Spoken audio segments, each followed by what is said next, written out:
श्री कृष्ण श्री कृष्ण। अखण्डमण्डलाकारं व्याप्तं येन चराचरं तत्पदं दर्शितं येन तस्मै श्री गुरवे नमः। अज्ञानतिमिरान्धस्य ज्ञानाञ्जनशलाकया चक्षुरुन्मीलितं येन तस्मै श्री गुरवे नमः। गुरुर्ब्रह्मा गुरुर्विष्णुः गुरुर्देवो महेश्वरः गुरुरेव परं ब्रह्म तस्मै श्री गुरवे नमः। तस्मै श्री गुरवे नमः।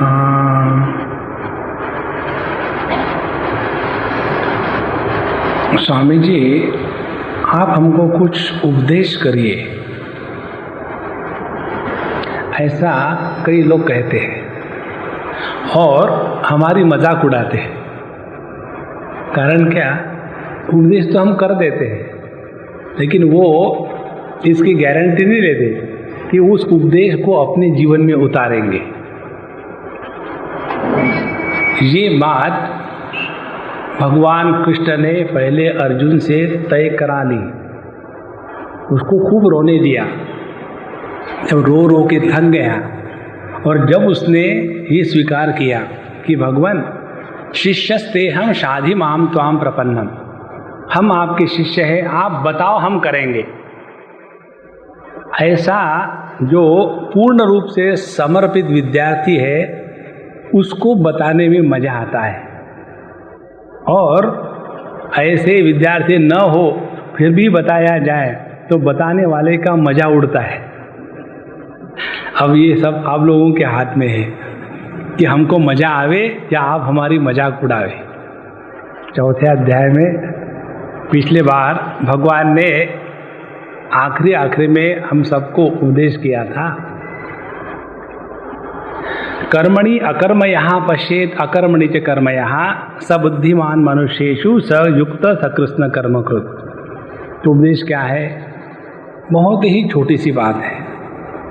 अपने अंतःकरण से ममता के रोग को हटाने के लिए सरल उपाय ये है कि जो भी हम कुछ कर रहे हैं उसमें आनंद अभिव्यक्त हो। अब देखो, इसमें ये नहीं कहा है कि भगवान का नाम लो, इसमें ये नहीं कहा है कर्मण्ये वाधिकारस्ते मां फलेषु कदाचन। हाँ, बहुत सरल बात है। 12वें अध्याय में भगवान हमको बताएंगे ये बात कि यस्मान्नोद्विजते लोकः लोकान्नोद्विजते च यः हर्षामर्षभयोद्वेगैः मुक्तः यस्तच मे प्रियः। उसमें भगवान ने ये चक्कर नहीं लगाया कि आप उनके भगत हो या ना। मेन बात ये है कि क्या हमारे जीवन से आनंद प्रवाहित हो रहा है या हम अपने आप को हर चीज में लगा करके दुखी होते हैं। यदि ऐसा करना है कि हमारे जीवन के प्रत्येक कार्यकलाप में आनंद की अभिव्यक्ति हो तो उसके लिए क्या करना चाहिए? अब ये टेक्निक चौथे, पांचवें, छठवें इन 3 अध्याय में बताते हैं कि योगाभ्यास माने क्या, उसके बाद ज्ञान की साधना माने क्या, ज्ञान और कर्म इनका समन्वय माने क्या। इन सब का निचोड़ केवल एक ही है, वो ये है कि चाहे जो हम करें उसमें आनंद की अभिव्यक्ति हो, चाहे हम जो जाने उस ज्ञान में आनंद की अनुभूति होवे। उसके लिए टेक्निक बताते हैं। पहले टेक्निक, इस भगवद गीता में पंडितों की बहुत बात करी है। पहले पंडित जी को बोला है, पंडित जी माने चाचा नेहरू नहीं। अभी हम जब आ रहे थे कार में तो हमको बड़ी सुंदर बात सुनने को मिली। एक हमारे मित्र है, उन्होंने कहा कि देखो एक समय ऐसा था कि चाचा नेहरू ने अपने देश को कांग्रेस के माध्यम से रूल किया। अब चाचा केसरी ने, दोनों चाचे ही निकले, नारायण। सो यस्य सर्वे समारंभा काम संकल्प वर्जिता। किस प्रकार से मनुष्य की बुद्धिमत्ता है, कौन योगी है और किसने कर्म योग की सिद्धि प्राप्त की। तीन बातें। एक, यस्य सर्वे समारंभा काम संकल्प वर्जिता ज्ञानाग्नि दग्ध कर्माणम तमाहुम पंडितम बुधा। तो ज्ञानी पंडित किसको कहते हैं? पंडित की पहली परिभाषा ये है कि गतासु न गतासुश्च नानुशोचन्ति पंडिता। पंडित वो है कि जो रोते नहीं। आप पिछले 10 रविवार को ये प्रैक्टिकल वेदांत सुना। अब 10 रविवार को सुनने के बाद इसका नतीजा क्या निकला? नतीजा ये निकला और 10 रविवार सुनना है, तो हो गया सत्यानाश।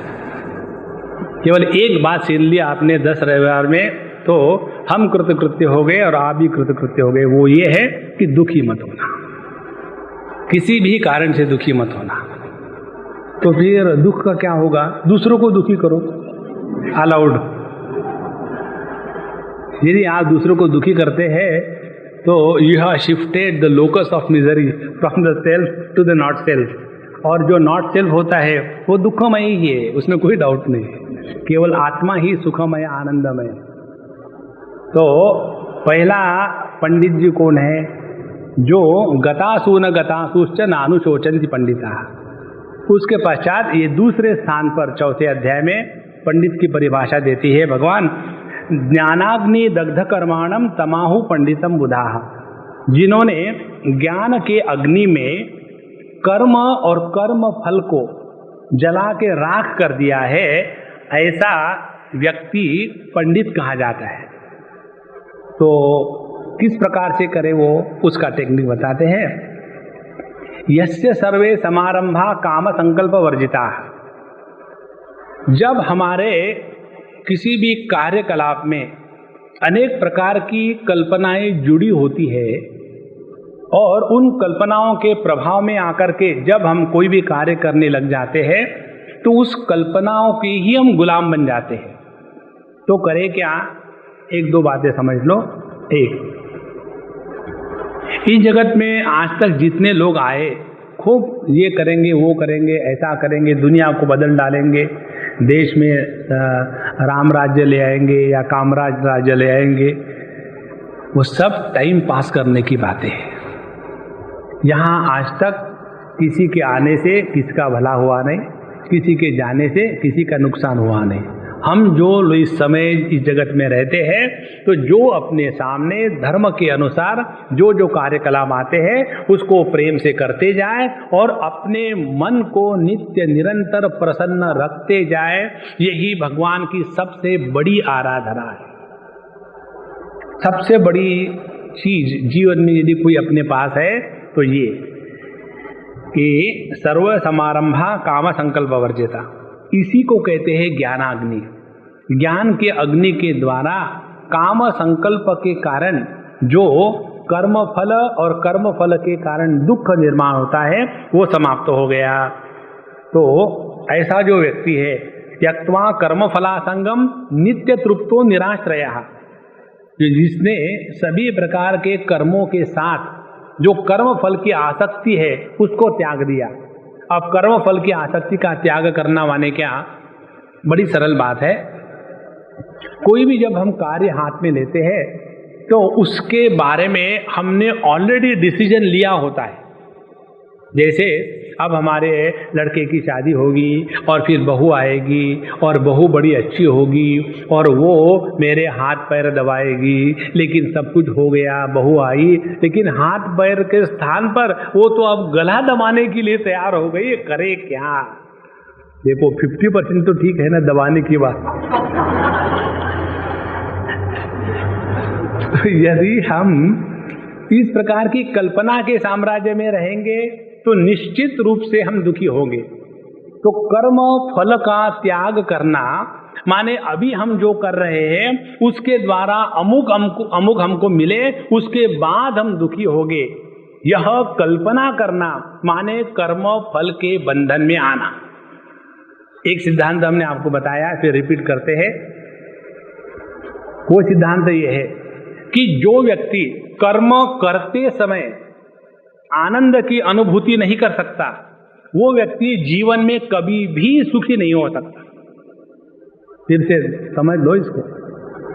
जो व्यक्ति, जैसे अभी इस अम्मा ने गाया, इतनी मीठी भगवान ने आवाज दी उनको, तो जब व्यक्ति उस कार्य को करते समय आनंद की अनुभूति नहीं करेगा और ये कल्पना करेगा कि मैं इतनी अच्छी गा रही हूं और पब्लिक तालियां नहीं बजा रहे, और यदि पब्लिक ने ताली बजाना बंद कर दिया तो इनका मूड उखड़ गया, पता नहीं कहाँ हम औरंगजेब के राज्य में आ गए क्या। नाम तो है शारदा संगीत विद्यालय, लेकिन लगता है कि नाम बदल दिया जाए। इसने एक नहीं भी दाद नहीं दी, खुजली नहीं दी, है ना।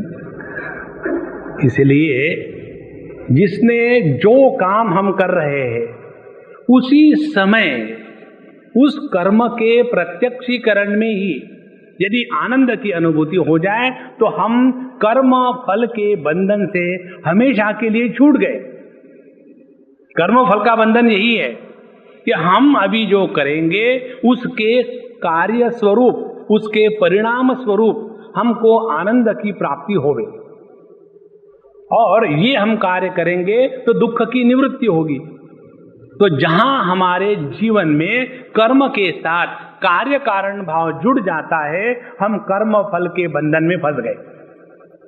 और जिस व्यक्ति ने प्रत्येक कार्य करते समय आनंद की अनुभूति होनी है, इसका निर्णय ले लिया है, वो व्यक्ति नित्य निरंतर कार्य में संलग्न रहेगा और नित्य निरंतर प्रसन्न रहेगा और मस्त रहेगा। और जीवन में चाहिए क्या?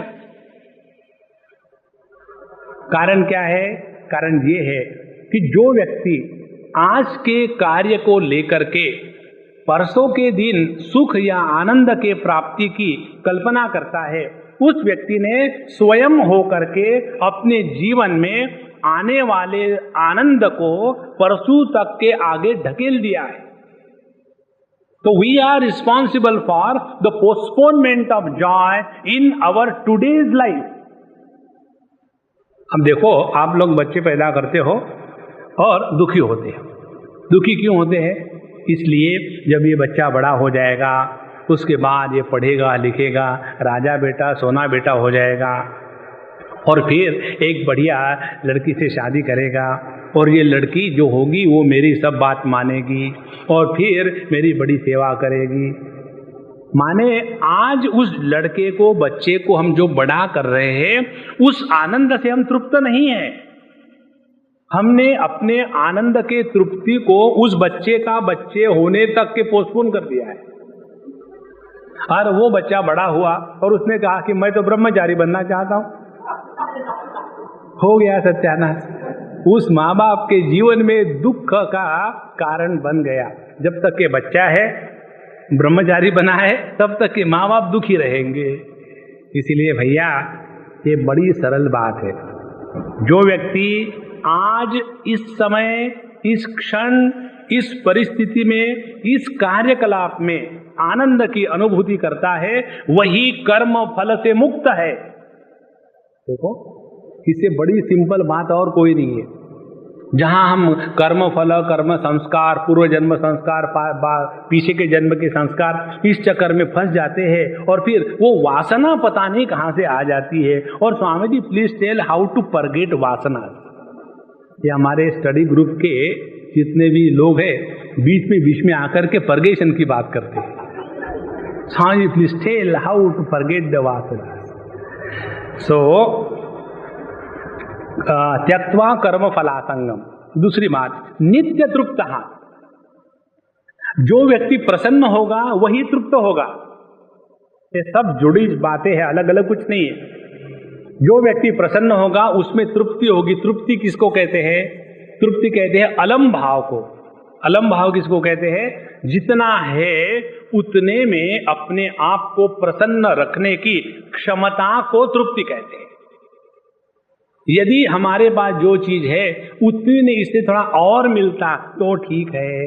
माने जो हमारे पास है उसके प्रति हमारे मन में आदर नहीं है, जो हमारे पास नहीं है उसके प्रति हमारे मन में आदर है। तो इसका परिणाम क्या होगा?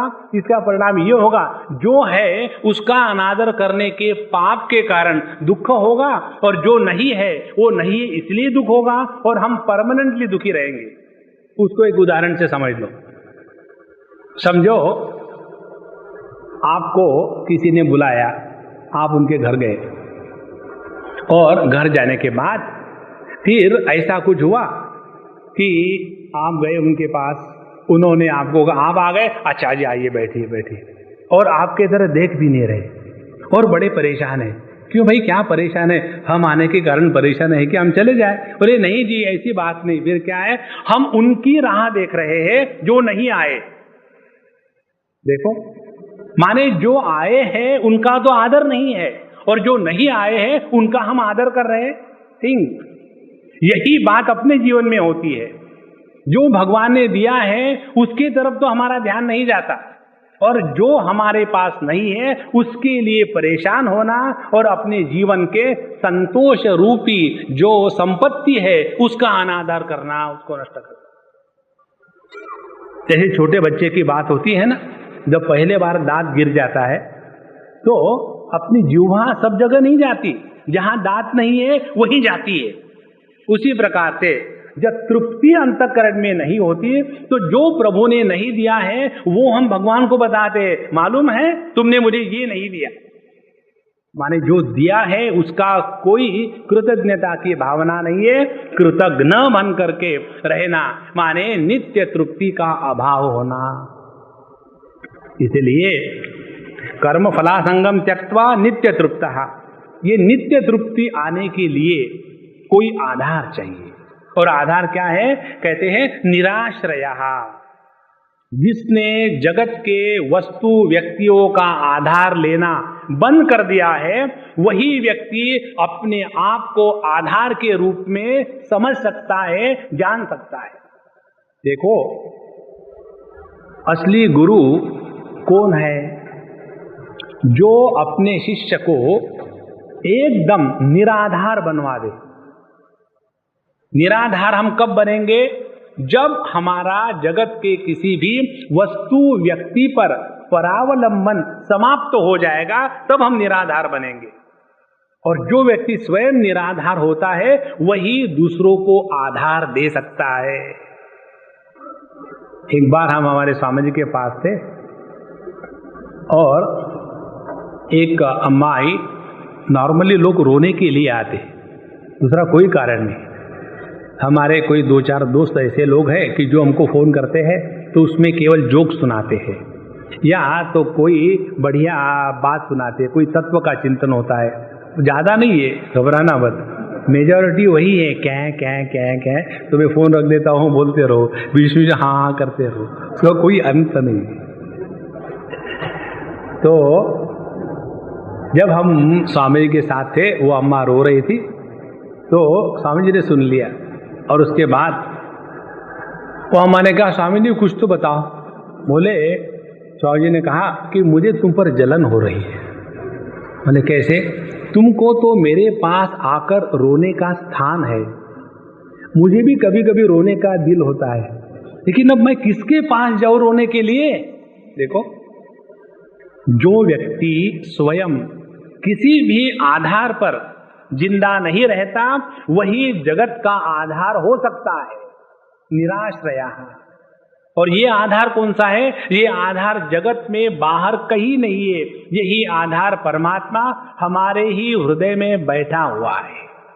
तो निराश्रय का तात्पर्य है कि जिस व्यक्ति ने अपने हृदय में तृप्ति का अनुभव किया है, उसी ने अपने हृदय में यह आनंद रूप परमात्मा है उसको पहचान लिया है।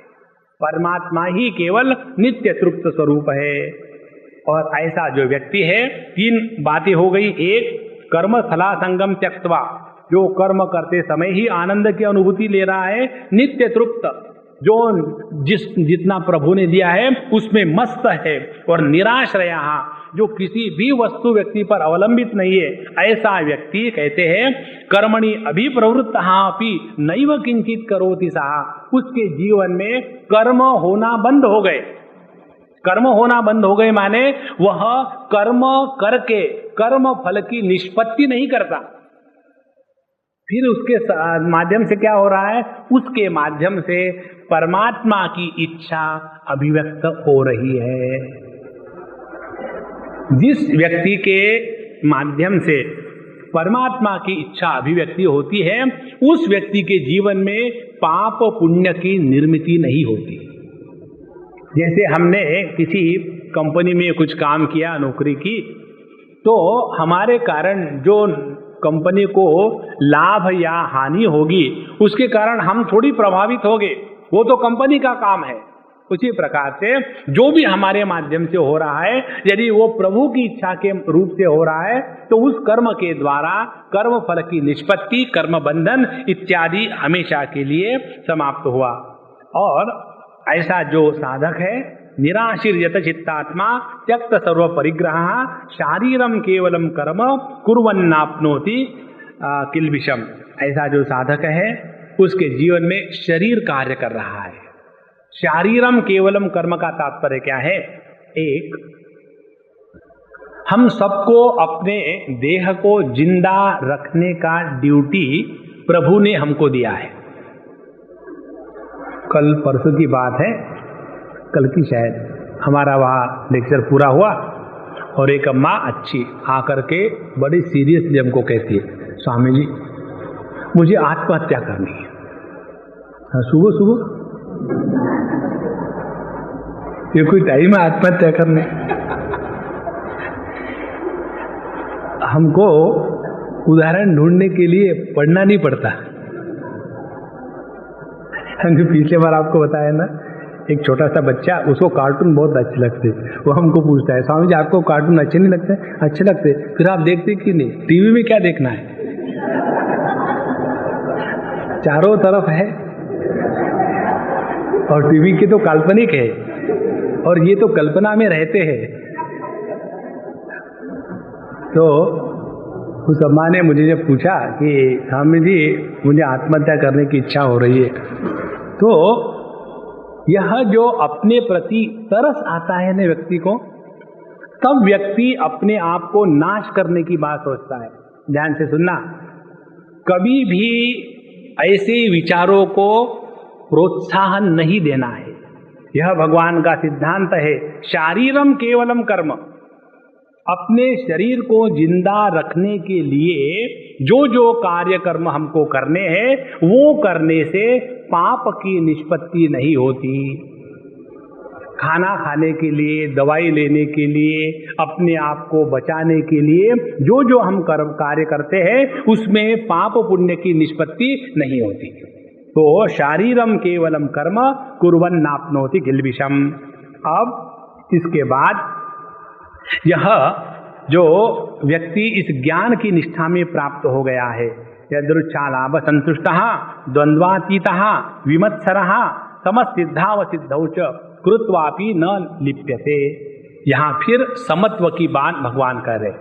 तो हमने द्वितीय अध्याय में समत्व की बात देखी, तृतीय में देखी, अब चतुर्थ में देख रहे हैं किस प्रकार से यह समता ही हमारे जीवन के सभी रोगों की एकमात्र दवा है। तो समहा सिद्धाव सिद्धौ च, हम जो भी अपने जीवन में कर्म करेंगे उसमें दो प्रकार की संभावना है। एक, अपने कर्म सिद्ध हो जाएंगे, दूसरा अपने कर्म सिद्ध नहीं होंगे। अब जो व्यक्ति इस कर्म की सिद्धि और असिद्धि उन दोनों के लिए तैयार है, उसके जीवन में किसी भी प्रकार का उतार चढ़ाव नहीं आ सकता। और ये मन में मान करके चलो, स्वीकार करके चलो, तो मन नित्य निरंतर शांत और प्रशांत रहेगा। तो हम जो कर रहे हैं उसके द्वारा सफलता मिलेगी कि नहीं मिलेगी, क्या फर्क पड़ता है? आपकी सफलता से आज तक किसी का भला नहीं हुआ। ये छोटी छोटी बातें हैं, लेकिन हृदय में बैठ जाए ना तो बड़ा आनंद आता है। हमको ऐसे लगता है हम यदि अपने बच्चों पर संस्कार नहीं करेंगे तो वो हमारे मरने के बाद हम पर संस्कार नहीं करेंगे। कल परसों की बात है, एक अम्मा बड़ी सीरियसली होकर के पूछ रही थी, स्वामी जी आप तो बताते हैं कि प्रत्येक व्यक्ति जगत में आता है अपनी सूटकेस लेकर के और अच्छे बुरे कर्म के संस्कार पिछले जन्म से लाए अगले जन्म में चला जाएगा, और क्यों उसके चक्कर में पड़ते हो? हर एक व्यक्ति अपना जीवन जी रहा है। इसका मतलब ये है क्या कि हम अपने बच्चों पर संस्कार नहीं करें? तो हमने उनको पूछा कि अम्मा आप जो इतना अपने बच्चों को लेकर परेशान हो रही हो, आपके माँ बाप ने आपको इतना परेशान किया था क्या? नहीं किया था। तो आपके माँ बाप ने आपको इतना परेशान नहीं किया, आप बिगड़े क्या? नहीं बिगड़े। कारण मालूम है क्या? कारण यही है कि आपके माँ बाप ने आपको परेशान नहीं किया। अब आप अपने बच्चों को परेशान मत करो। Let them grow in the rhythm of the environment where they are growing. लेकिन हम चाहते हैं हर चीज अपने कहने से होवे और दुखी हो जाते हैं। इसीलिए समहा सिद्धाव सिद्धौच, अपने जीवन में कभी ऐसा होगा कभी वैसा होगा, यही जीवन का सिद्धांत है, यही जीवन की असलियत है। तो जो व्यक्ति अपने कर्म के सिद्धि असिद्धि को लेकर के परेशान होना नामंजूर कर देता है, वही व्यक्ति समत्व को प्राप्त हुआ है। और ऐसा जो समत्व को प्राप्त हुआ है उसी के जीवन की परिपूर्णता असली परिपूर्णता है, बाकी केवल कल्पना में रहते हैं। अब इस समत्व को अपने जीवन में उतारने की जो टेक्निक है वो इस चौथे अध्याय की 24वें श्लोक में बताते हैं। और ये श्लोक आप सभी जानते हैं, खाने के पहले सभी लोग कहते हैं ब्रह्मार्पणम ब्रह्महवि ब्रह्माग्नौ ब्रह्मणाहुतम ब्रह्मैव तेन गंतव्यम ब्रह्म कर्म समाधिना। यह समत्व योग के सिद्धि का मंत्र है। ब्रह्म कर्म समाधिना, जिसने अपने जीवन में ब्रह्म को अभिव्यक्त होने देना है, यह सिद्धांत स्वीकार करके इस जगत में जो लगा है वह है ब्रह्म कर्म समाधि, जिसके कर्म के माध्यम से ब्रह्म की अभिव्यक्ति हो रही है। और ब्रह्म क्या है? सत्यम ज्ञानम अनंतम ब्रह्म। ब्रह्म है सत्य स्वरूप, ब्रह्म है आनंद स्वरूप, ब्रह्म है ज्ञान स्वरूप। माने जिसके जीवन के कार्यों में कर्मों में ऐसी सत्य की अभिव्यक्ति है कि जो स्वयं जीता है प्रेम से और दूसरों को जीने में मदद करता है, वह है अपने माध्यम से सत्य की अभिव्यक्ति। उसको कहते हैं ब्रह्म कर्म समाधि। जो अपने जीवन में स्वयं भी धोखा किसी से नहीं खाता और किसी को धोखा नहीं देता। हम धोखा क्यों खाते हैं? क्योंकि we take things for granted in our life. ये सिद्धांत भी समझ लेना।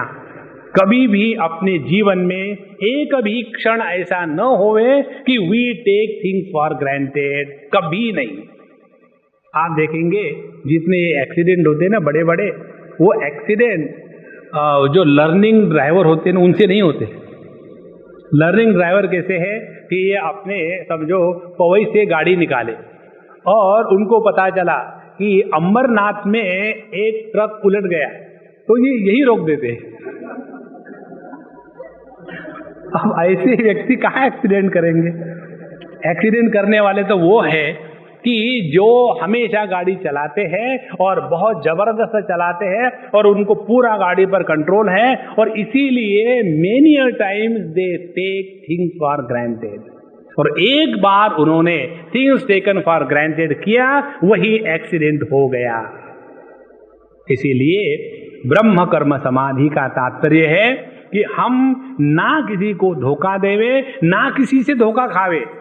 धोखा इसीलिए ना खावे ताकि हम अलर्ट रहे, और फिर दूसरे को बदनाम करने की आवश्यकता नहीं। हमने उनके ऊपर इतना विश्वास रखा, लेकिन ये मालूम नहीं था कि यही हमारे घर से सब सामान उठा के लेके चले जावे। नहीं। दूसरी बात ब्रह्म कर्म समाधि की। और तीसरी बात है ब्रह्म आनंद स्वरूप स्वतंत्र होने के कारण अपने जीवन में आनंद की स्वतंत्र रूप से अभिव्यक्ति, ये तीन बातें जिसके जीवन में आ गई, उसने इस मंत्र को ठीक से समझा है। अच्छा, ये होने के बाद ये तो बात बड़ी अच्छी है, इतना सब करने से क्या होगा? भगवान कहते हैं सर्वम कर्माखिलम पार्थ ज्ञाने परिसमाप्यते। ये भी बहुत ही सूक्ष्म और महत्व का सिद्धांत है, ध्यान से समझ लेना। इस जगत में एक भी ऐसा व्यक्ति नहीं है कि जिसने कोई गलतियां ना करी हो, और जो अपने जीवन में नित्य निरंतर गलतियां नहीं करता हो, ऐसा कोई नहीं। जब तक हम अंतःकरण के उपाधि में बैठे हैं, तब तक हमसे कोई अच्छे कोई बुरे कर्म नित्य रूप से होंगे। अब जब हमारे द्वारा कोई अच्छा बुरा कर्म हो जाता है, उसका परिणाम क्या है, उस पर हमको ध्यान देना है। भगवान कहते हैं सर्वम कर्माखिलम पार्थ ज्ञाने परिसमाप्यते। जब हमने कोई कार्य किया और उस कार्य का फल हमको मिला, और उस फल के माध्यम से, फल के कारण यदि हम सुख के संस्कार इकट्ठे कर रहे हैं या दुख के संस्कार इकट्ठे कर रहे हैं, तो हमारा जीवन एक साधारण व्यक्ति का जीवन है। हम में साधक अभी निर्माण नहीं हुआ। साधक कौन है? जो व्यक्ति अपने प्रत्येक अनुभवों से कुछ सीखता है, वह है साधक। सर्वम कर्माखिलम पार्थ ज्ञाने परिसमाप्यते। यदि हमने एक अमुक कार्य किया और उस कार्य के कारण हमको सफलता मिली, तो सफलता मिलने का एक राज हमने सीख लिया। इस जो सीखने की प्रक्रिया है, ये प्रक्रिया जब हमारे जीवन में जागृत हो जाती है, तो ऐसा व्यक्ति नित्य निरंतर अपने ही अनुभवों से सीखता है और फिर आगे बढ़ता है। हम लोगों की बात क्या है कि हम वही गलती रिपीट करते हैं, और फिर इतने रिपीट करते हैं कि वो गलती रिपीट करने में एक्सपर्ट हो जाते हैं, और जब तक वो गलती नहीं करेंगे तब तक अच्छा नहीं लगता। इसीलिए अपने जीवन के अनुभवों में यदि हम इस दृष्टिकोण से देखें, सर्वम कर्माखिलम पार्थ ज्ञाने परिसमाप्यते, अपना प्रत्येक अनुभव हमको उपदेश करने वाला गुरु होता है, यदि हम सीखने के लिए तैयार हो तब। देखो, भगवान दत्तात्रेय जी की अभी जयंती आ रही है। उनके जीवन के प्रसंग श्रीमद् भागवत महापुराण में आते हैं। एक बार वो मस्त पड़े हुए थे नदी के किनारे, क्षिप्रा नदी के किनारे, और वहाँ यदु महाराज आकर के पूछते उनसे कि भगवान, आपके पास कुछ भी नहीं, लेकिन आपके पास ये मस्ती कहाँ से आई? तो बोले मेरे पास मस्ती मेरे गुरुओं से आई। मेरे गुरु मस्ती बांटने वाले थे, उन्होंने मुझे दी। बोले उसका नाम हमको भी बताओ।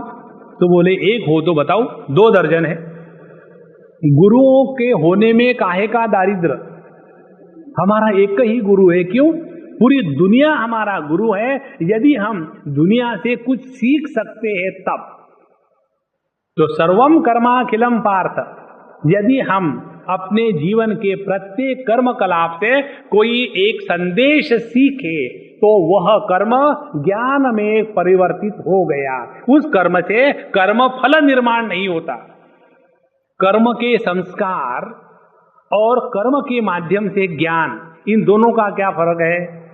कर्म के संस्कारों के कारण दूसरे प्रकार के कर्म फिर निर्माण होते हैं, और कर्म से जब ज्ञान की निष्पत्ति होती है तो हम उन कर्मों से छुटकारा पाते हैं। इसीलिए सर्वम कर्माखिलम पार्थ ज्ञाने परिसमाप्यते। अब ये जो टेक्निक है महाराज, ये टेक्निक बड़ी सुंदर है। हम जीवन जीते जाए और रोज अपने ही जीवन से कुछ सीखे। जो व्यक्ति अपने जीवन से सीखता है, उसको गुरु को ढूंढने के लिए बाहर जाने की आवश्यकता नहीं। हम लोग निकलते हैं गुरु शॉपिंग के लिए, और यहाँ गए वहाँ गए, अनेक प्रकार के गुरुओं को ढूंढा, और फिर वापस आते हैं। गुरु लोग महागुरु होते हैं, सब कुछ लूट लाट लिया और फिर हमको खाली करके छोड़ दिया। वही तो गुरु की असलियत है। अच्छा, तो कौन सी टेक्निक है? तो टेक्निक बताते हैं कि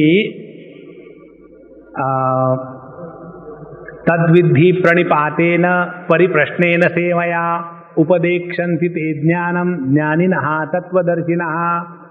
यह ज्ञान प्राप्त करने के लिए हमको साधु संतों के पास जाना चाहिए। ये पहला इंस्ट्रक्शन है। देखो, शास्त्रों में कहीं भी पठन ये शब्द नहीं है, श्रवण ये शब्द है। जितना हमारे जीवन में सत्संग का महात्म्य है उतना और किसी चीज का महात्म्य ना हो। सत्संग की महिमा भगवान शंकराचार्य अपने भज गोविंदम ग्रंथ में गाते हैं। वो कहते हैं सत्संगत्वे निस्संगत्वम, निस्संगत्वे निर्मोहत्वम, निर्मोहत्वे निश्चलतत्वम, निश्चलतत्वे जीवन मुक्ति। तो ये जो उनका भज गोविंदम ग्रंथ है, स्तोत्र है, उसका दूसरा नाम है मोह मुद्गर। मोह मुद्गर माने हमारे मोह पर जो बड़े जोर से मुद्गर का प्रहार हुआ है उसको कहते हैं सत्संग। सत्संग में हम अपनी बातें मनवाने के लिए नहीं आते। सत्संग में हम अपनी जो धारणाएं हैं उन धारणाओं को पुष्ट करने के लिए नहीं आते। सत्संग में हम आते हैं अपनी जो धारणाएं हैं अपने बारे में, जगत के बारे में, ईश्वर के बारे में, तत्व के बारे में, उन धारणाओं को टटोलने के लिए आते हैं। और यदि हमारी धारणाएं गलत हो तो उन धारणाओं को बदलने की क्षमता और बदलने की जो आवश्यकता है इसको हम जान लेते हैं और उसके बाद फिर हम अपने को बदल सकते हैं। और इसीलिए टेक्निक है तद्विद्धि प्रणिपातेन परिप्रश्नेन सेवया। 3 टेक्निक है। पहली बात, अपने हृदय में सेवा भाव जागृत होवे।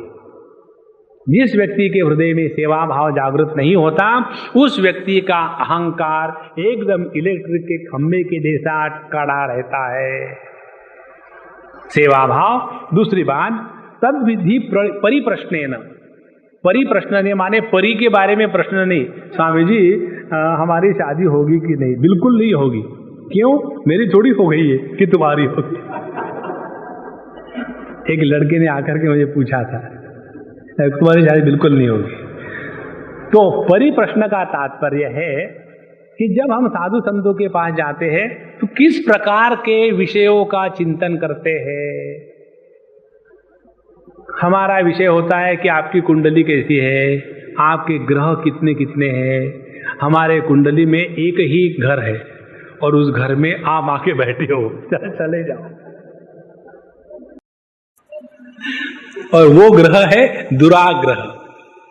ये 12 घरों में जितने ग्रह होते हैं ना वो उतने परेशान नहीं करते जितना ये एक ग्रह है दुराग्रह। तो परिप्रश्न का तात्पर्य है, परिप्रश्न माने परमात्मा के बारे में ही प्रश्न पूछे जाएंगे। बाकी जगत की कोई भी ऐसी वस्तु नहीं है जिसके बारे में जानकर आज तक किसी का भला हुआ है।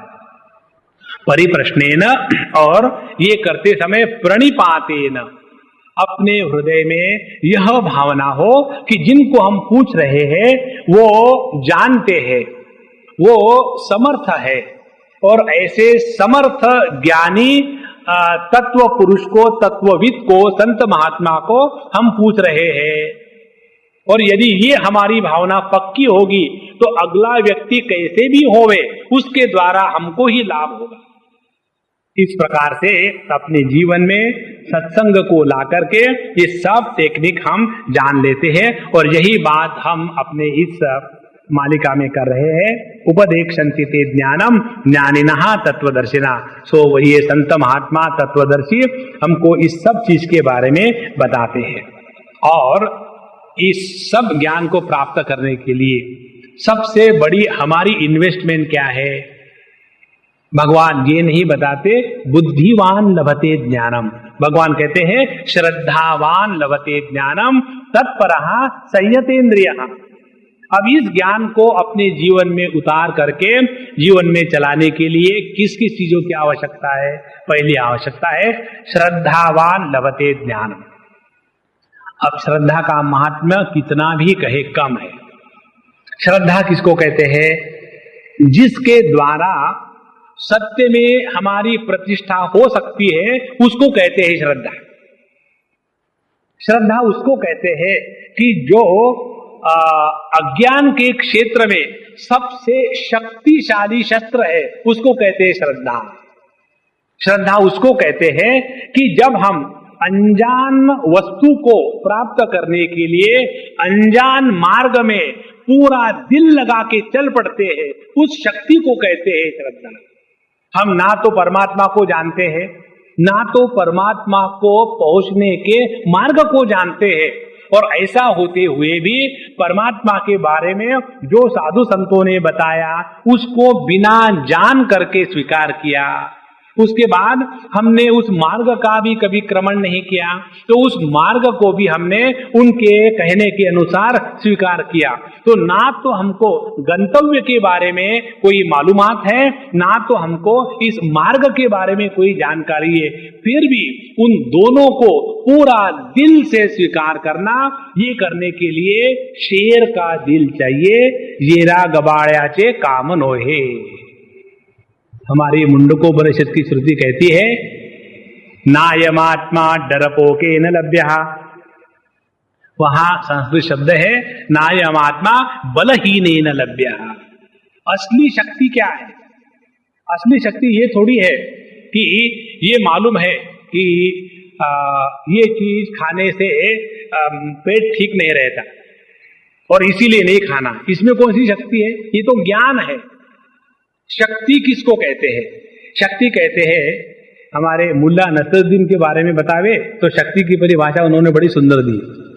उन्होंने कहा, एक बार किसी को पूछा कि प्रभु आप जैसे कि वैसे ही हो, बदलते नहीं कभी?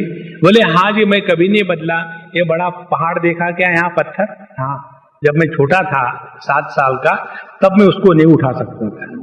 अब मैं 70 साल का हूं और अभी भी मैं नहीं उठा सकता। कारण क्या है? मैं जैसे के तैसा हूं। तो यह जो श्रद्धा है, इस श्रद्धा के द्वारा हम उस चीज को करने लग जाते हैं कि जहां हम कल्पना भी नहीं कर सकते। और ये श्रद्धा, ध्यान से सुनना, हमेशा अंधी होती है। ये कई लोगों को बड़ा अटपटा लगता है। We don't have blind faith. Maharaj, faith is always blind. Faith can not be with the eyes. ये जो कहते हैं ना कि अंध श्रद्धा निर्मूलन समिति, कहीं तो भी है, हमने न्यूज़पेपर में पढ़ा। उसमें करते क्या है? हमारी बुद्धि जो बताएगी वो ठीक है। ये श्रद्धा ही तो है। क्या आपकी बुद्धि अंतिम निर्णय लेने की क्षमता रखती है? नहीं रखती। तो हमने अपने बुद्धि को सर्वश्रेष्ठ स्वीकार किया है और वो स्वीकृति के बाद अपने जीवन को चलाते हैं। माने हमारी अपने बुद्धि पर एकदम श्रद्धा मात्र है और इसी को लेकर के चलना, अपने आप को बुद्धिमान समझना, और हम तो श्रद्धा नहीं रखते, हम तो ज्ञान रखते। एक ये बात। दूसरी बात, हम अपने बुद्धि को और उसकी जो क्षमता है उसको जानते हैं कि हमारी बुद्धि हर चीज का निर्णय, हर चीज का ज्ञान नहीं रख सकती है, क्योंकि उस प्रकार से परिमार्जित नहीं है। इसको समझ करके फिर हम उन साधु संतों के, ज्ञानी पुरुषों के पास जाते हैं और उनके बुद्धि की जो शक्ति है उसको हम एक चांस देते हैं।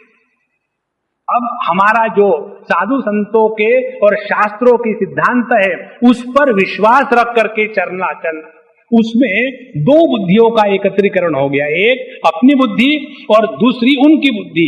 अब ये दो बुद्धियों को लेकर के अपने जीवन को चलाना, ये बुद्धिमत्ता है कि अपनी छोटी सी बुद्धि जो अज्ञान से परिपूर्ण है उसको लेकर के चलाना बुद्धिमत्ता है। और इसीलिए बुद्धि के द्वारा अपना आज तक कभी भला नहीं हुआ। तो क्या करें? इस बुद्धि को श्रद्धा के साथ मिला दे। इसीलिए श्रद्धावान लभते ज्ञानम। कठोपनिषद की श्रुति में पहले सबसे महत्व की बात कोई कही गई है तो श्रद्धा की। अब देख लेना, जब हम कोई भी वस्तु को देखते हैं और उस वस्तु के बारे में मालूम नहीं और उस वस्तु के बारे में संदेह है, तो उस वस्तु को हम कैसा देखेंगे? और जिस वस्तु को हम जानते नहीं, संदेह है, फिर भी हमने श्रद्धा के माध्यम से उस वस्तु को स्वीकार किया है, तो उसके साथ हमारा कैसा व्यवहार होगा? दो उदाहरण।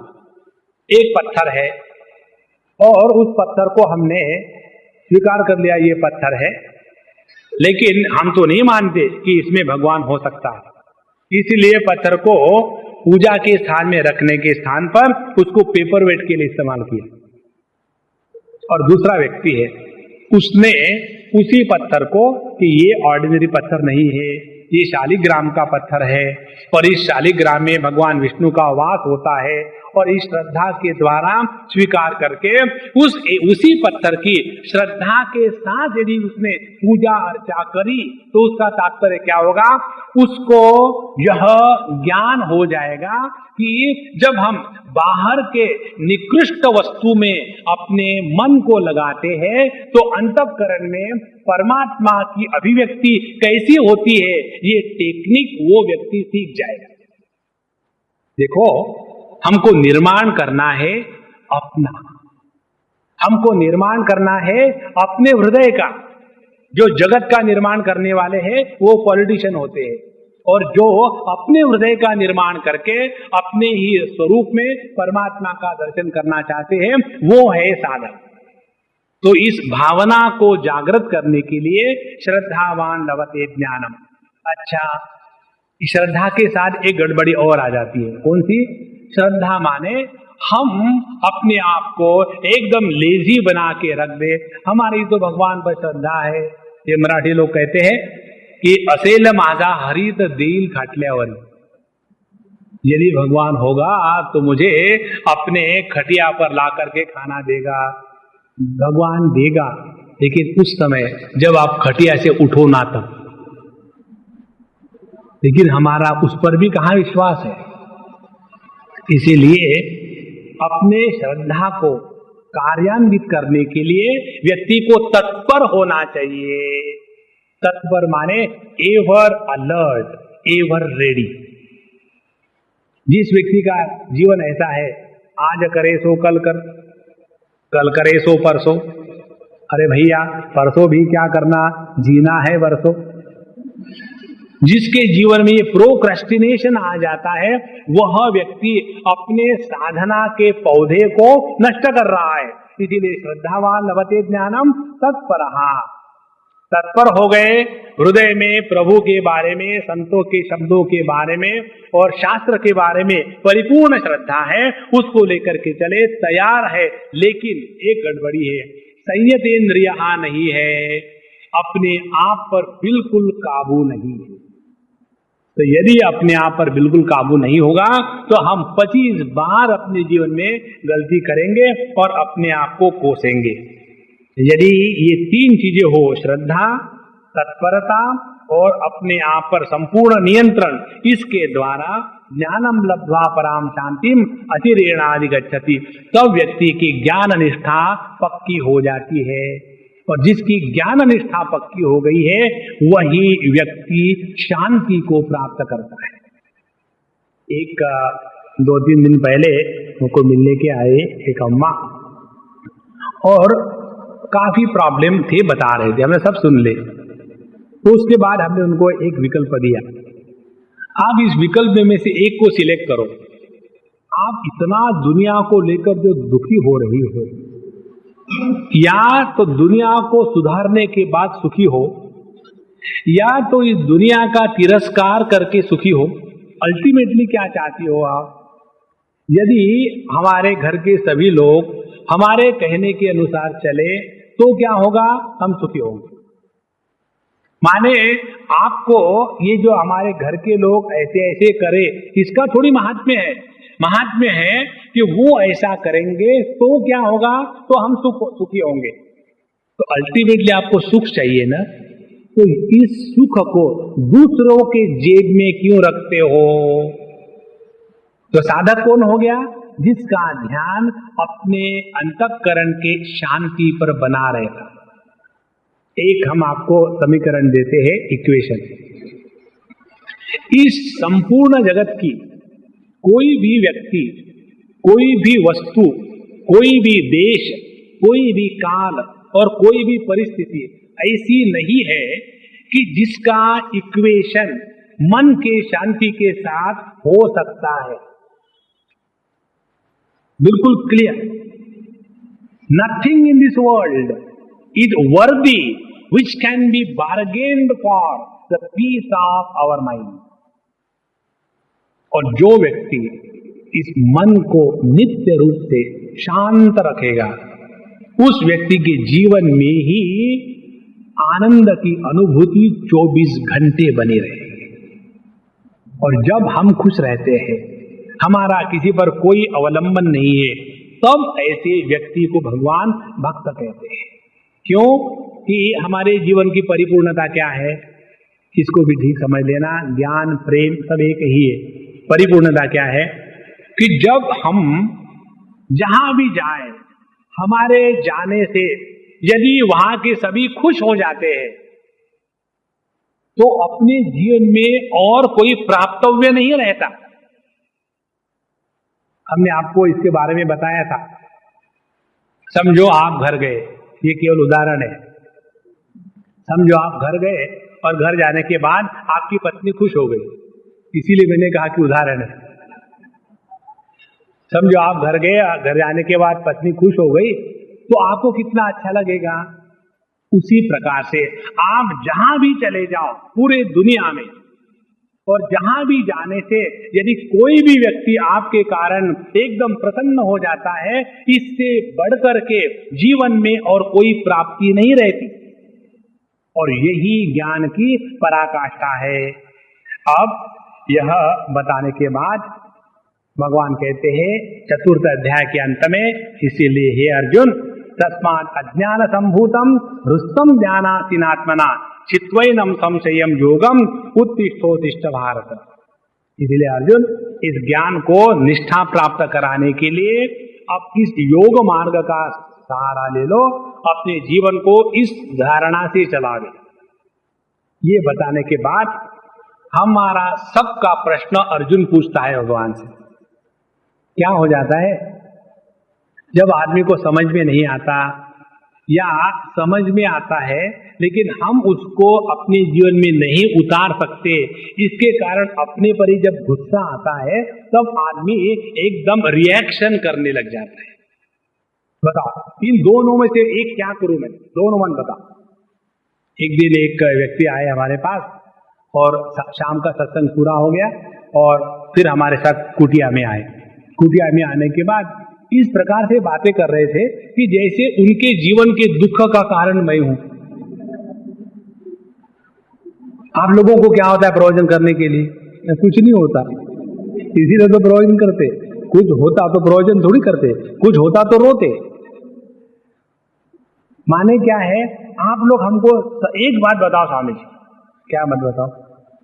हम भगवान को माने या न माने, हमने देखा है जिन्होंने भगवान को माना है उनका कभी भला नहीं हुआ, और जिन्होंने भगवान को नहीं माना उनका भला हुआ है।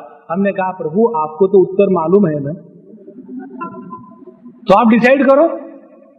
आपको अपना भला करना है, भगवान को मत मानो। लेकिन आप ही तो लोग कहते हैं कि भगवान को मानो, तो मान लो। हम करें क्या? अरे भैया आप अपना निर्णय लो। इसी प्रकार से जब हम इस संतुलन को नहीं जानते कि कहां तक हम अपने जीवन में कर्म में प्रवृत्त होवे और कहां तक इस ज्ञान के माध्यम से कर्म से निवृत्त होवे, इन दोनों को लेकर के अर्जुन प्रश्न पूछता है कि संन्यासम कर्मणाम कृष्ण पुनर्योगम च शंससि यश्रेय एतयोरेकम तन्मे ब्रूहि सुनिश्चितम।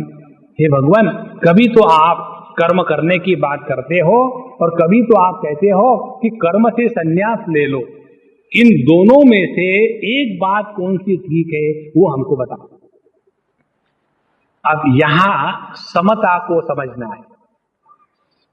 हमारा जीवन केवल प्रवृत्ति नहीं है और हमारा जीवन केवल निवृत्ति नहीं है। इन दोनों का समन्वय, इन दोनों का संतुलन ही हमारे जीवन का परिपूर्ण स्वरूप है। ये बात भगवान कहते हैं, संन्यास कर्मयोगश्च निःश्रेयसकरा उभौ तयोस्तु कर्म संन्यासात् कर्मयोगः विशिष्यते। अपने जीवन में कर्म में प्रवृत्ति और कर्म से निवृत्ति, उन दोनों का संतुलन होना अत्यंत आवश्यक है। जो व्यक्ति केवल कर्म ही करता रहेगा, आराम नहीं करेगा, तो थक करके फ्रस्ट्रेट हो जाएगा। और जो व्यक्ति केवल आराम ही करते रहेगा, कर्म में प्रवृत्त नहीं होगा, तो उसका एकदम बहुत बड़ा कद्दू बन जाएगा। इसीलिए अपने जीवन को चलाने के लिए इन दोनों का संतुलन अत्यंत आवश्यक है। देखो कितनी महत्व की बात है। हम सोए भी, जगे भी, हम कर्म करे भी और कर्म से निवृत्त होने के लिए तैयार भी रहे। अब छोटी सी बात ले लो यहीं की। हम सब लोग यहाँ 9 बजे आते हैं, वो हो गई हमारी प्रवृत्ति, और 10:30 बजे चले जाते हैं, वो हो गई हमारी निवृत्ति। हम सभी के सभी इस प्रवृत्ति निवृत्ति का संतुलन रखते हैं, इसीलिए नारंग साहब हम सबको आदर देते हैं। तो नारंग साहब जो हमको आदर देते हैं, इसका कारण उनकी अच्छाई नहीं है, इनका कारण है कि हम सबका जीवन संतुलित है। यदि हम यहाँ आकर के बैठे और जाने का नाम ही नहीं लिए, है ना, इसको कहते हैं भिक्षु पाद प्रसारण न्याय। एक भिक्षु को कहीं गया, गर्मी थी, धूप था, तो उसने कहा कि भैया हम आपके जरा कटरे में बैठ ले, बड़ा धूप है। बोला हाँ बैठ लो, कोई बात नहीं। बैठे, फिर उन्होंने थोड़ी देर के बाद छाता खोला, छाता पकड़ के बैठे, धूप आ रही थी। फिर हाथ में कब तक पकड़ के रखे, फिर उन्होंने उस छाते को वहां गाड़ दिया जमीन में। और फिर शाम हो गई तो घर का मालिक कहता है कि महात्मा जी अब शाम हो गई, अब धूप निकल गया, आप जाओ। किसको कह रहे हो जाने के लिए? ये तो मेरा ही स्थान है। अपने बम्बई की झोपड़पट्टियां ऐसी बनती है। इसको कहते हैं भिक्षु पाद प्रसारण न्याय। तो हम यदि कहे कि हम यहाँ आए हैं, अब हमारा ही स्थान हो गया, तो हमको इस जगत में आदर नहीं मिलेगा। देखना, अपने जीवन को प्रवृत्ति और निवृत्ति इन दोनों के संतुलन से चलाना ही समता योग की सिद्धि है। बच्चों के प्रति प्रेम होवे आवश्यक है, लेकिन बच्चों के प्रति इतना प्रेम न होवे कि जिसके कारण हम उनके प्रति आसक्त हो जाते। आसक्ति रहित प्रेम ही हमको प्रेम के बंधन से छुड़ाता है। तो जहां हमारे जीवन में कर्म में प्रवृत्ति और कर्म से निवृत्ति, इन दोनों का संतुलन आ गया, वही व्यक्ति इस समत्व योग को प्राप्त कर सकता है। और जिसके जीवन में ये समता आ गई है, वही व्यक्ति नित्य निरंतर प्रसन्न रह सकता है। अभी हम गए थे world conference of reference for life, Poona में हुई थी। बहुत अच्छी कॉन्फ्रेंस हुई और उसमें काफी पब्लिक को बोलना था। बोलने वाले सुनने वाले से ज्यादा थे और इसीलिए डायस बहुत बड़ा था। उसमें ऐसे लाइन से पब्लिक बैठती थी और हर एक को 10-10 मिनट 15 मिनट में और कितना मिलेंगे आप भरे बोलो। सुनने के लिए चेयर्स पड़ी हुई थी, बहुत सारी चेयर में 2-4 जगह आदमी भी बैठे हुए थे। अच्छा, अब वो प्रवचन करना है और हर एक आदमी वहां जाएगा तो अपने अपने इतने सारे बड़े बड़े लेक्चर बनवा के लिए आए। क्यों? कि world conference for reference for life, इतना वजनदार विषय था और इतना बड़ा सारा लेक्चर छपा छुपा करके डिस्ट्रीब्यूट करके सब ले आए। आने के बाद वहां पता चला कि अब 10 मिनट में सिनेमा खत्म करना है और यदि वो खत्म नहीं करेंगे तो बाकी सब पूरा का पूरा प्रोग्राम अपसेट हो जाता। तो पहले वो वहां के जो कंडक्ट करने वाले चेयरमैन है, उनको पहले घंटी बजानी पड़ती, खट 1 घंटी प्यार से, जेंटलमैन घंटी। लेकिन वो अपने उस विषय में इतने मस्त हो गए, फिर टन टन, और फिर जोर से खट खट खट खट। उसके बाद फायर ब्रिगेड को बुलाओ, उठा के ले जाओ।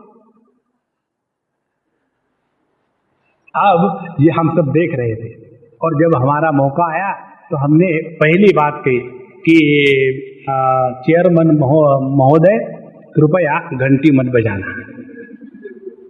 हम आपको स्पष्ट रूप से बताते हैं, बिना आपके घंटी के हम बंद करेंगे। कारण क्या है, यदि हम अपने प्रवृत्ति में और निवृत्ति में स्वयं होकर के नियंत्रण नहीं रखते, तो हमारा अपने पर ही यदि नियंत्रण नहीं है तो दूसरों पर क्या नियंत्रण करेंगे।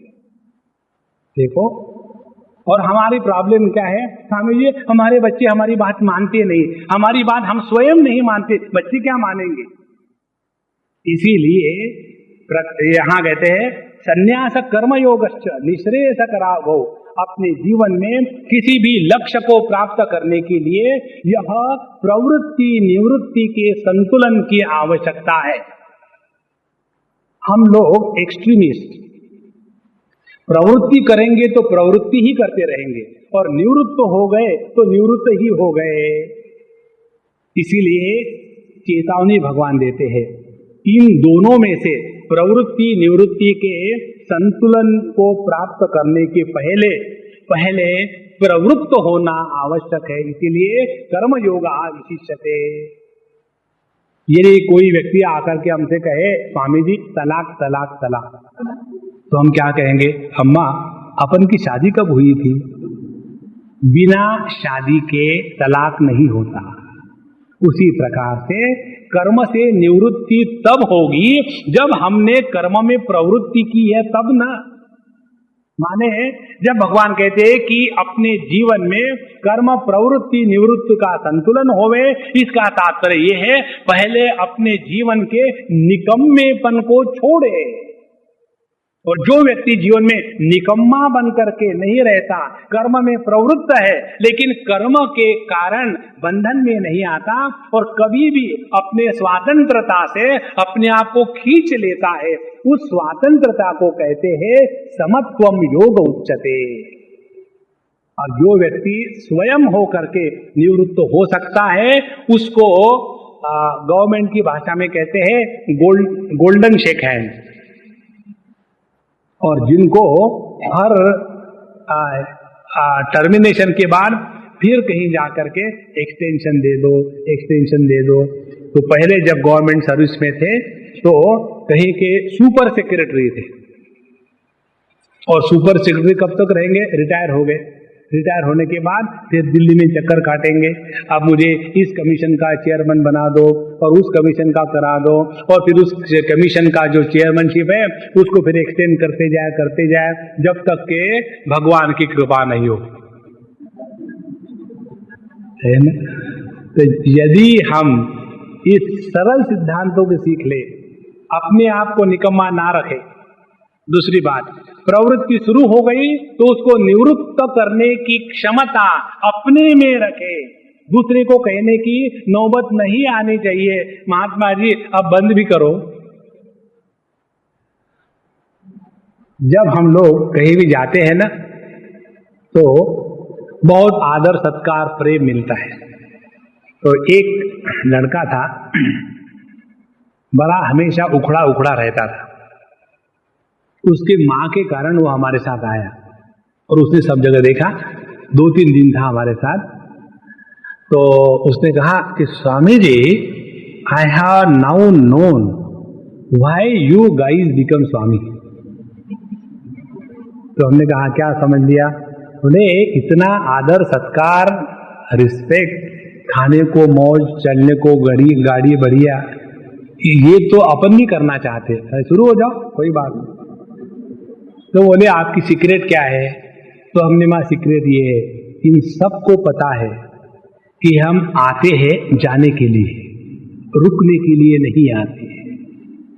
यहां यदि किसी, जैसे हमारे आश्रम में लोग आते हैं, हम भी गए हैं, किस लिए, रुकने के लिए।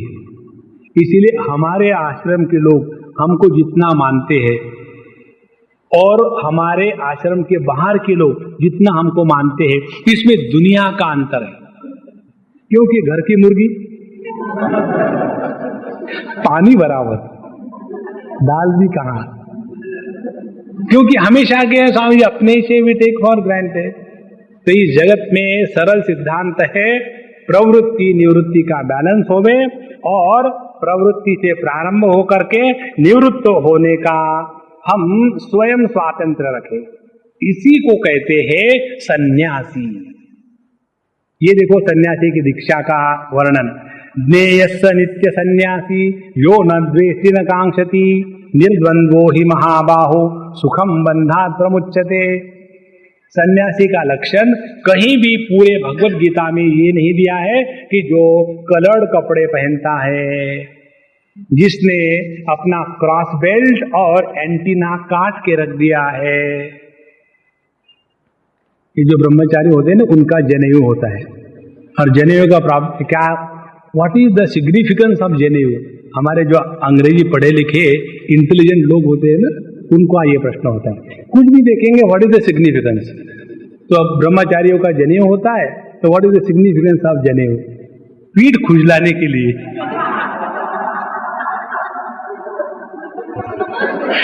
कुछ नहीं उसका। नहीं, ऐसी बात नहीं, कुछ तो और होगा। और है क्या? चाबी बांधने के लिए लड़की रहती। तो सन्यासी होना माने जनेऊ को काट डालना, ऊपर से चोटी काट डालना और रंगी बिरंगी कपड़े पहना। इसको भगवान नित्य सन्यासी नहीं कहते। सन्यास का अर्थ देखो, ज्ञेयस्य नित्य सन्यासी यो न द्वेष्टि न कांक्षति। जिसके जीवन से द्वेष नाम के रोग का संपूर्ण निवारण हो चुका है। देखो दो बातें हैं, एक द्वेष का हृदय में होना और उस द्वेष की व्यक्ति विशेष के प्रति अभिव्यक्ति होना, दो बात। जैसे हम सब में एक जनरल पावर ऑफ रेजिस्टेंस है, जिसके कारण जो भी बाहर के जंतु आते हैं, उन जंतुओं के साथ हमारी जो रेजिस्टेंस पावर है वो उसके साथ फाइट करके रोगों की जंतु को हटा देती है। तो वो जो जनरल रेजिस्टेंस पावर है, उसी प्रकार से हम सब में एक जनरल द्वेष की पावर होती है। और ये द्वेष की शक्ति जब तक हमारे हृदय में है, तब तक के हम कब किसका द्वेष करके बैठेंगे इसका कोई भरोसा नहीं। तो यहां न द्वेष्टि का तात्पर्य क्या है? दो बातें। एक, व्यक्तिगत रूप से किसी से द्वेष जिसके हृदय में नहीं है वह है सन्यासी। और दूसरी बात, जिसके हृदय से द्वेष की अग्नि हमेशा के लिए बुझ चुकी है, वो है सन्यासी। यो न द्वेष्टि और न कांक्षति।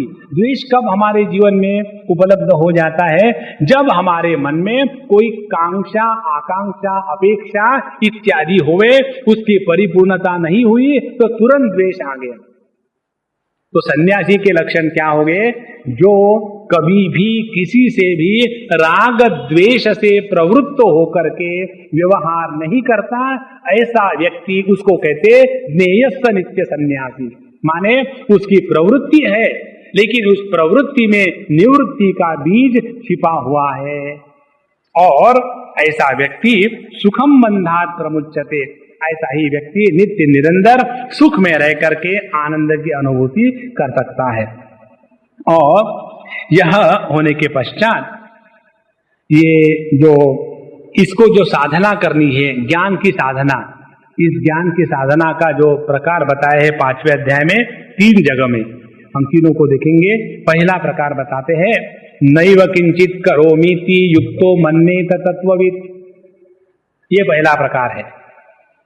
अपने जीवन में कर्म की प्रवृत्ति निवृत्ति का संतुलन होवे, यह सिद्धांत हृदय में बैठाने के बाद इस सिद्धांत को कार्यान्वित करने के लिए क्या करना पड़ेगा?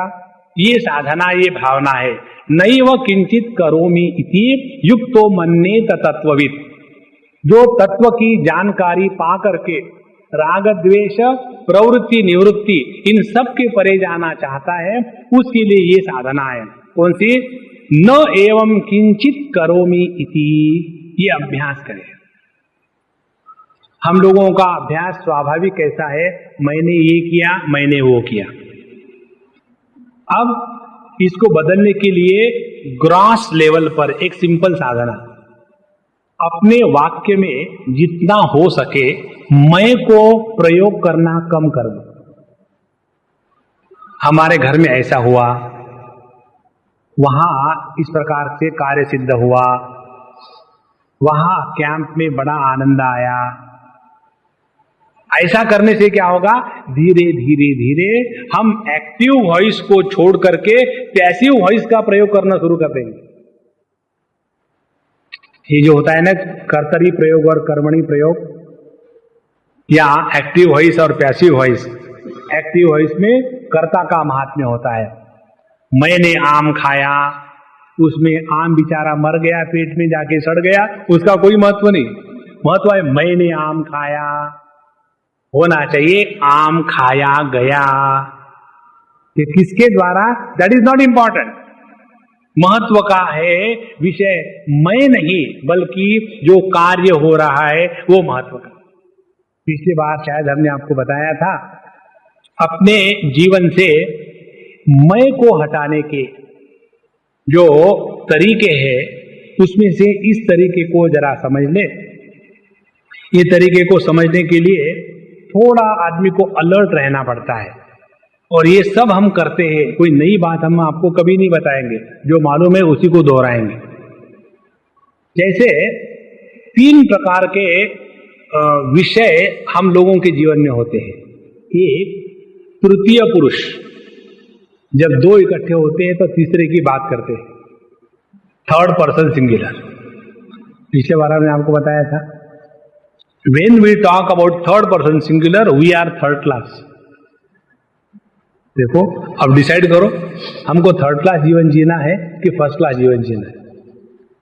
तो जब हमारे वार्तालाप में, जब हमारे जीवन के जो भी विषय है उसमें दूसरों की बात चल रही है तो उसको बंद कर दे, अपने आप पर नियंत्रण आना शुरू हो जाएगा। दूसरी बात हम करते यदि दूसरा नहीं, और समझो 2 ही है, दूसरा कोई विषय नहीं है, तो मैं अपनी ही डींग हाँकते रहते, मैंने ये किया, मैंने वो किया। अब देखो जितने हमारे वार्तालाप चलते हैं उसमें से यदि हमको ये कह दिया कि देखो आप अपने बारे में कुछ मत बोलो, तो क्या करेंगे? मौन व्याख्या प्रकटित पर ब्रह्म तत्वम युवानम। हमारे पास मैं के सिवा दूसरा कोई महत्व का विषय है ही नहीं। दूसरी बात, तीसरी बात, यदि हम जगत में व्यवहार व्यापार करते समय अगला जो व्यक्ति है उसको महात्म्य देवे, तो क्या होगा?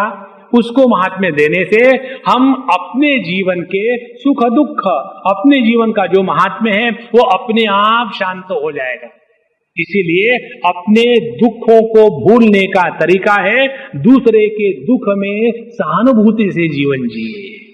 जितना ही हम करेंगे उतनी अपनी इंडिविजुअलिटी अपने आप कम हो जाएगी, और ऐसा करते करते अंतःकरण शुद्ध होगा। नैव किंचित करोमीति युक्तो मन्येत तत्वविद। और ऐसे करने के बाद ये जो योगी है समत्व में सिद्ध योगी, उसकी काम करने की जो प्रक्रिया है वो बताते हैं। कायेन मनसा बुद्ध्या केवल इंद्रियैरपि योगिनः कर्म कुर्वन्ति संगम त्यक्त्वा आत्मशुद्ध है। अब देखो हम अपने कर्मेंद्रिय या शरीर, मन और बुद्धि या वाणी, इसके द्वारा जो भी कर रहे हैं इसका प्रभाव हम कहां चाहते हैं? यदि हम अपने कार्यकलापों का, यदि हम अपने प्रयत्नों का प्रभाव जगत में चाहते हैं तो हम पॉलिटिशियन है, हम साधक नहीं। दूसरी बात, यदि हम अपने इस कार्यकलाप का प्रभाव अपने अंतःकरण के शुद्धि में चाहते हैं तो हम योगी है। इसीलिए योगिनः कर्म कुर्वन्ति संगम त्यक्त्वा आत्मशुद्धये। इसी चीज को लेकर के एक छोटी सी बात आपको बताए। अभी जब हम गए थे पुनः उस कॉन्फ्रेंस के लिए, जितने लोग आते थे उनका आदर सत्कार करने का काम हमको दिया था।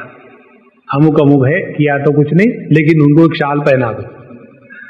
तो वो आते थे, फिर हम उनको एक शाल देते थे और कोई एक मोमेंटो था, मोमेंट में रहने वाला, बदलने वाला को मोमेंटो कहते हैं, वो देते थे। फिर उनको एक फूल का गुलदस्ता हाथ में पकड़वा दिया और फिर नमस्कार चमत्कार चले गए। और ऐसा एक नहीं, दो नहीं, 20, 25, 30, 40 करते गए। और जब ये सब हो गया तो हमारा अनुभव क्या था? हमारा अनुभव ये था कि हम बहुत प्रसन्न थे, लेकिन जो देख रहे थे वो दुखी हो रहे थे। देखो स्वामी जी को उठना पड़ता, बैठना पड़ता, उठना पड़ता, बैठना पड़ता। देखो भैया, यदि हम किसी को आदर देते हैं तो आदर देने वाले को ज्यादा आनंद होता है, आदर लेने वाले को नहीं होता। तब हमको पता चला कि पब्लिक हमको आदर क्यों करती है, स्वार्थी है इसलिए। क्योंकि आदर देने वाला कौन है? मैं हूं। तो जो आदर दे रहा है उसी को तो उसका कर्मफल मिलेगा ना। इसीलिए योगिनः कर्म कुर्वन्ति संगम त्यक्त्वा आत्मशुद्धये। यदि हमारे जीवन के कार्यकलापों का परिणाम अंतःकरण की शुद्धि में हुआ तो अंतःकरण में प्रसन्नता बनी रहेगी। और यदि अपने जीवन से अपने में प्रसन्नता की अनुभूति नहीं आई तो अपना जीवन व्यर्थ हो गया। बुढ़ापे में जाकर के दो विचार आते हैं जिसके कारण व्यक्ति दुखी होता है। एक विचार, ये विचार जो है तैत्तिरीय उपनिषद के, एक विचार ये है कि महगम साधुना करवम, जब मैं जवान था उस समय मैंने अच्छे कर्म क्यों नहीं किए, उस समय मैंने शास्त्रों का अध्ययन क्यों नहीं किया, उस समय मैं सत्संग को क्यों नहीं गया, अब बुढ़ापे में अब पछता रहा हूं। तो साधु कर्म, मैंने अच्छे कर्म क्यों नहीं किए, इसका पछतावा बुढ़ापे में होता है। यदि हमने साधु कर्म नहीं किए तो क्या किया? असाधु कर्म किए। तो कि मगम असाधु, मैंने एक गलत कार्य क्यों किए। इस प्रकार से बुढ़ापे में जाकर के हमने अपने यौवनावस्था में ऐसे सुंदर मौके को नष्ट कर दिया और गलत मार्ग में लग गए। इसका पछतावा बुढ़ापे में जबरदस्त होता है। और इससे निकलने के लिए चाहे कुछ भी करो, बहुत कठिनाई होती है। हमको तो मालूम नहीं इसके बारे में कितने व्यक्ति उसे सुना है। एक व्यक्ति, उनको बाहर से देखो तो बिल्कुल मस्त है, एकदम कोई प्रॉब्लम नहीं। हमको एक बार मिलने के लिए, काफी बूढ़े हैं, कोई 85 की उम्र के हैं, बंबई के लिए बाहर के हैं। तो हम किसी के यहाँ गए थे भिक्षा के लिए, वो भी आए। तो हमने उनका, बाबू जी नमस्ते, आशीर्वाद करो हमारा भला होवे। तो ये सब होने के बाद उन्होंने कहा, स्वामी जी आपसे कुछ बात करनी है। हाँ करो। सबको निकाल दिया कमरे से। और फिर इतने बड़े 85 साल के व्यक्ति, जब हमने उनको कहा कि प्रभु आशीर्वाद करो हमारा भला हो जाए, तो वो हमको कल्पना भी नहीं, आए, कुर्सी से उठे, हम ऐसे बैठे थे सोफा सेट पर, आकर के उन्होंने अपनी गर्दन हमारे लुंगी पर रखी, रोना धोना प्रारंभ करके लुंगी खराब कर डाली। मुझे दुख इसी बात का था, उनको मालूम नहीं किस बात का दुख था, लेकिन मुझे एकदम ताजा ताजा दुख था, गरम गरम। और उनके दुख का कारण क्या था? दुख का कारण यही था। तो स्वामी जी, जैसे आपने मुझे कहा कि प्रभु, बाबूजी, दादाजी आशीर्वाद करो, ऐसा जब आप कहते हो तब मुझे मालूम है मैं क्या हूं। I hate myself, I don't want to know what I am. हमने कहा कि किया क्या प्रभु? बोले स्वामी जी क्या आपसे छुपावे, आपको सब मालूम है। और फिर वो इतने दुखी हो रहे थे अपने ही जीवन के कारण। इसीलिए भैया ये बात समझ लो, अपने जीवन का प्रत्येक क्षण उसका प्रभाव अपने अंतःकरण के शुद्धि में होवे। जब अंतःकरण शुद्ध होता है तो उसके लक्षण क्या है, वो लक्षण हमको 12वें अध्याय में भगवान बताएंगे। उसके एक लक्षण हम बतावे, वो लक्षण ये है, अद्वेष्टा सर्वभूतानाम, अपने हृदय से जगत के किसी भी वस्तु व्यक्ति के प्रति द्वेष नहीं रहता।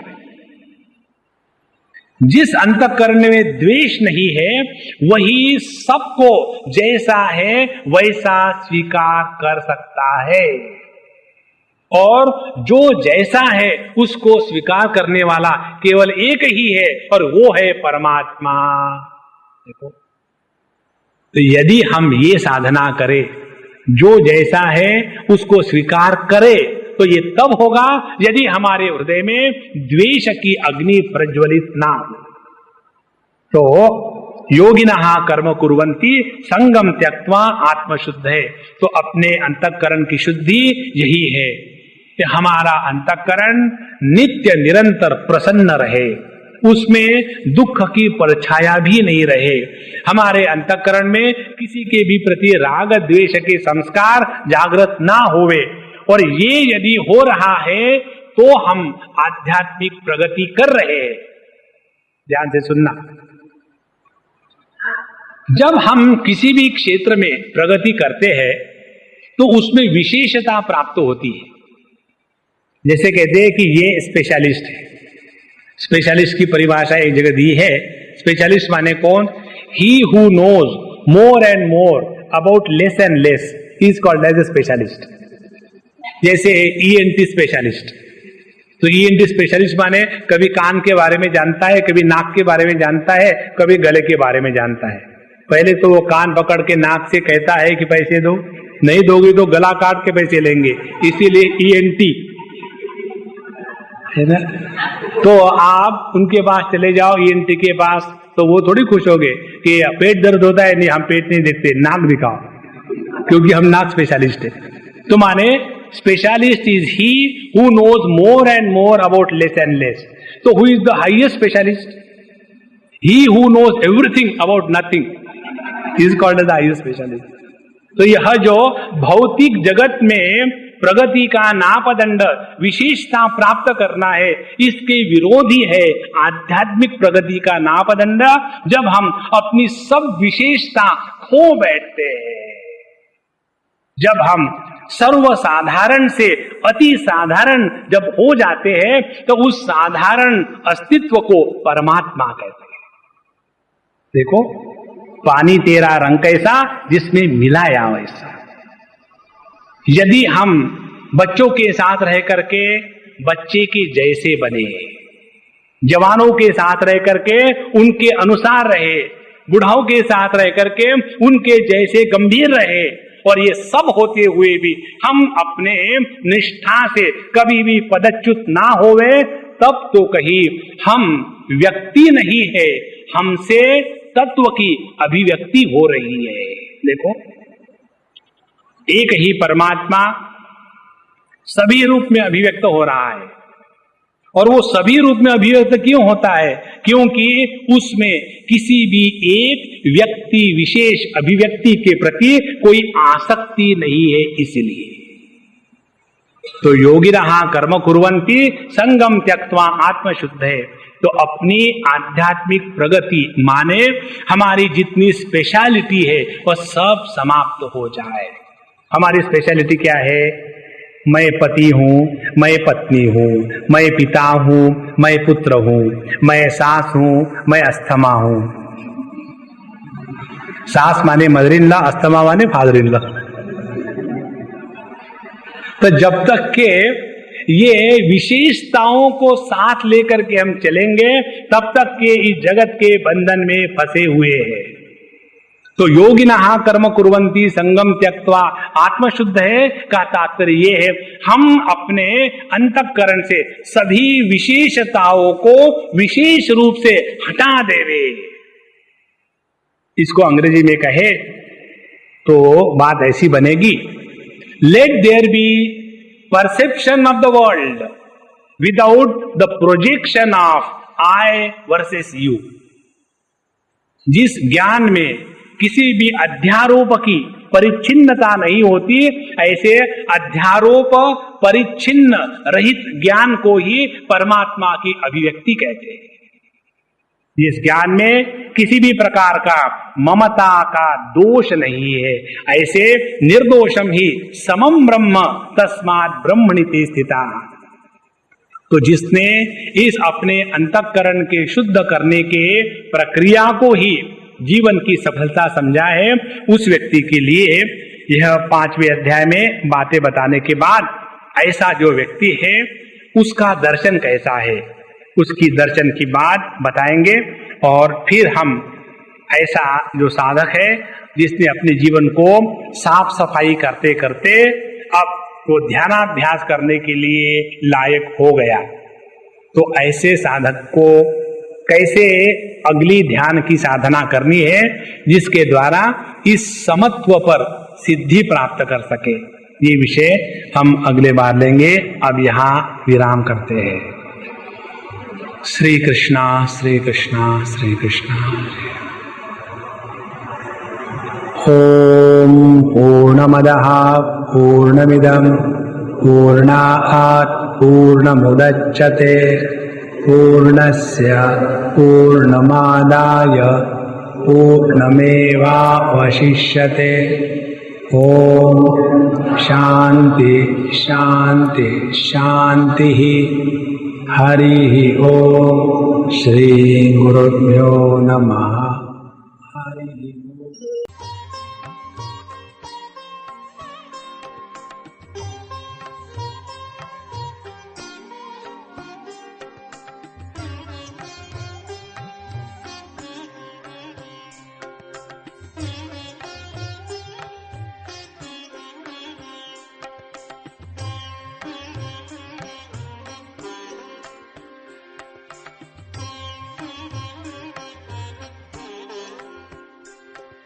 Thank you.